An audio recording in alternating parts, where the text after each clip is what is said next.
Bonjour à tous, on se retrouve aujourd'hui sur la chaîne de Camille ECD, sur du Dofus pour changer un petit peu. C'est pour vous montrer comment on passe Fululkan avec une stratégie différente de ce qu'on peut voir habituellement, même si ça se rapproche quand même un petit peu. Alors, la team qu'on va jouer, c'est une team classique avec un Sramagie, un Panda haut.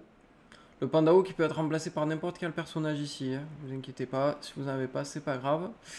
On a un Roublard feu qui est, ici est très important. Après, je pense qu'un roublard agi ou un roublard haut, ça peut faire le taf aussi, puisqu'on mettra quand même les dégâts. Donc là, vous voyez, Lulkan va invoquer directement un chouchou. Perso, je fais le choix de vite les tuer, parce que ils sont très gênants, je trouve. Donc, vous voyez, avec le panda, on tape. Ça serait un autre perso, ça serait pareil. Un Yop, ça peut faire le taf, un Feka. On met un petit coup de type. Hop, on prépare une bombe pour plus tard, évidemment. Quand vous avez un roublard, vous savez que c'est pour préparer une bombe. Un beau petit mur. Donc ensuite, avec le SRAM, chose que j'aime bien faire, c'est l'invoquer à cet endroit et vous allez voir où je le place. Donc on continue quand même à taper le mob. Hop, regardez, on le place là derrière. Comme ça, Lulkan va être obligé de venir coller par derrière. Donc il fait sa deuxième invocation. Vous voyez. Et ce qui fait qu'on garde Lulkan très très loin du roublard, très très loin du panda. Ça évitera de prendre des dégâts bêtement.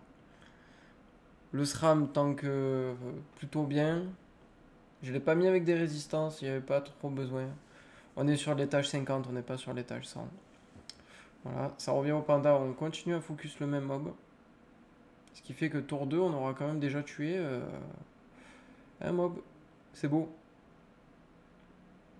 Hop. Continue, on entame l'autre. On sait que le 3 est poison. Hop. On refait une bombe, on la prépare, on remet un coup de E-tip, ça coûte rien. Le roublard, honnêtement, il sert juste ici à mettre un petit coup de E-tip. Après, on n'en mettra plus. Et puis à taper à la fin, à exploser notre cher Vulcan. Hop, on finit avec le SRAM, le mob. Là, j'avoue, j'ai un peu hésité parce que est-ce que je mets un répu, est-ce que je continue à taper le choix est un peu compliqué. On décide de rien faire. On sera invisible évidemment quand même pour quitter. On prend pas de dégâts bêtes. Il nous fait sa dernière invocation.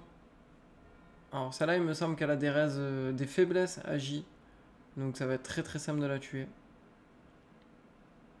Hop. Vous voyez, l'invocation, on pense qu'on est là-haut. C'est un peu bête parce que Lulkan bloqué là-haut. Donc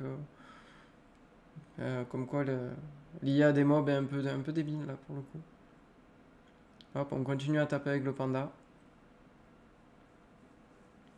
Hop. Avec le roublard, on vient soigner le SRAM. Et on pose un mur.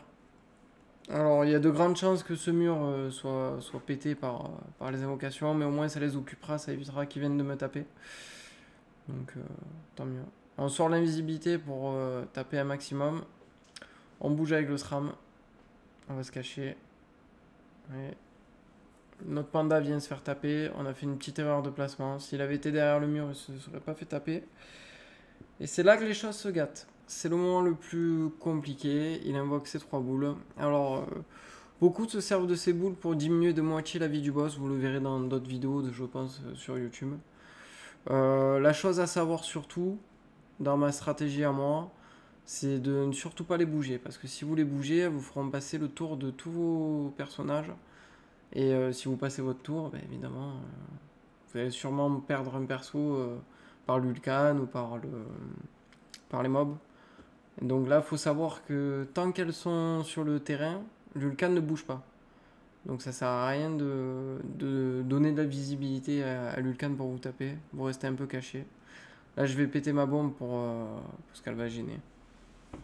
Donc on va continuer à taper nos chers chouchous là-bas. Le SRAM a pris un peu cher, mais normalement ça passe assez largement. Voilà. Sachant leur faiblesse et leur aise. Hop. À savoir, quand vous tuez un chouchou à 2 cases maximum, vous prenez des dégâts, je crois on prend 700. Donc évitez. C'est pour ça que là je le perds. Hop, on s'en va, on se cache. Le 5 est mort au tour suivant. Et après, vous allez voir. Donc ça vient autour du panda. Normalement, on a assez de lignes de vue pour taper une petite vague à lame. Hop. Alors là, c'est pour récupérer mes PA. Je suis un peu flemmard. Hop. Une double vague, ça fait du 2000 quasiment. C'est largement suffisant.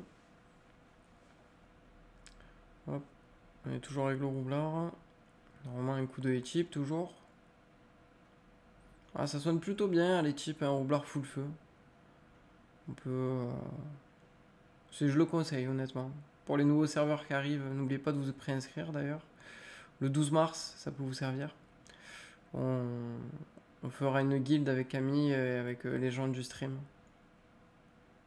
Hop, avec le SRAM on continue. Normalement, il va mourir avec le poison. Et on s'éloigne quand même au cas où.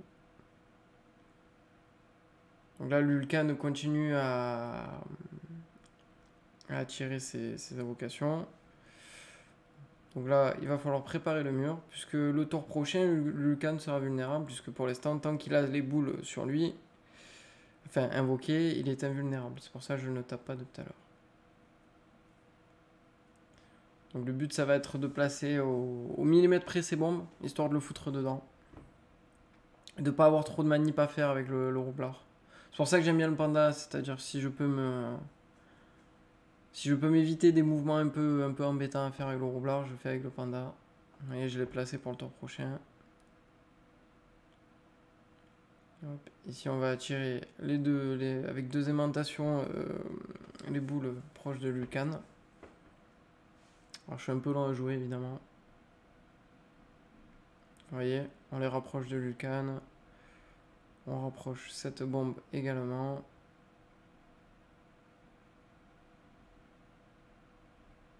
Hop, on lui met une petite rémission parce que là, j'ai le doute si Lucan a la ligne de vue dessus. Ça m'embêterait un peu.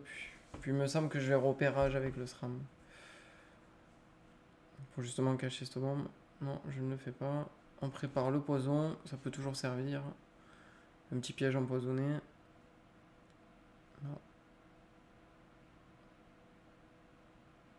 Voilà, préfère invoquer le double. Et le double qui va venir protéger la bombe du coup. Hop, là vous voyez, la boule bleue a donné des raises, la boule rouge a donné de la vie, ou la boule verte, je ne sais plus. Mais c'est embêtant. Et j'avais zappé que quand elles explosaient, elles mettaient des dégâts. Donc c'est un peu dommage, on a perdu une bombe pleine. Si vous faites pas cette erreur, vous taperez du coup beaucoup plus fort. Hop, donc on peut commencer à taper avec le panda. Hop. Et après c'est le tour du roublard. Alors il a encore beaucoup de vie, il est à plus de 15 000. Donc j'aurais pu tenter de l'exploser si j'avais eu mes 3 bombes pleines. Mais ce qui n'est pas le cas, je sais que là je vais mettre du 8-9 000 maximum. Donc c'est pas du tout intéressant. Donc là on prépare notre petit mur. Une petite transposition, vous voyez 2600. Si j'avais les bombes pleines, ça aurait pu faire du 3008 vu ses faiblesses feu. Hop, on prépare. Là, le gros avantage du Sra Magie, c'est qu'il va tacler. Normalement, il peut pas mourir avec les dégâts que va lui mettre, mais bon, on s'invisibilise quand même. On protège le roublard qui avait un dernier souffle et qui a moitié de vie. Et là, on met le double qui va tacler un petit peu. Et Lucan fait son tour. Et ses petits dégâts. Et il est déjà à moitié de points de vie. On a encore 2 bombes pleines. Là, ça sert à rien de jouer avec le panda, donc je sais pas trop quoi en faire, donc je vais pousser les bombes, ça sera toujours ça de gagner. Le but, c'est de faire le moins de gestes possible avec le roublard, parce qu'on peut vite se tromper et on préfère l'éviter. Alors, on repose une bombe. 2700, vous voyez, c'est dommage de ne pas avoir eu les boules pleines. Hop. Une petite poudre, et on fait péter. Vous voyez, ça enlève à peu près on a mis 8700 autour là. Voilà, imaginez que vous mettez du 12-13 000 avec des bombes pleines. Et voilà comment passer l'Ulcan assez facilement sans se prendre la tête avec un roublard et un Sra Magie. Donc j'espère que cette vidéo vous aidera un petit peu. N'hésitez pas en commentaire à demander des conseils si jamais vous avez besoin. On se fera un plaisir de répondre avec Camille. Et la prochaine fois, on se retrouvera pour une petite vidéo d'Amadria peut-être, pour changer un petit peu. Donc je le répète, n'oubliez pas, 12 mars c'est préinscription. Et du coup, n'hésitez pas à venir sur Twitch, sur le Twitch de Camille ECD. Et on va commencer à faire un peu plus de Dofus avec ce nouveau serveur. Voilà, au plaisir.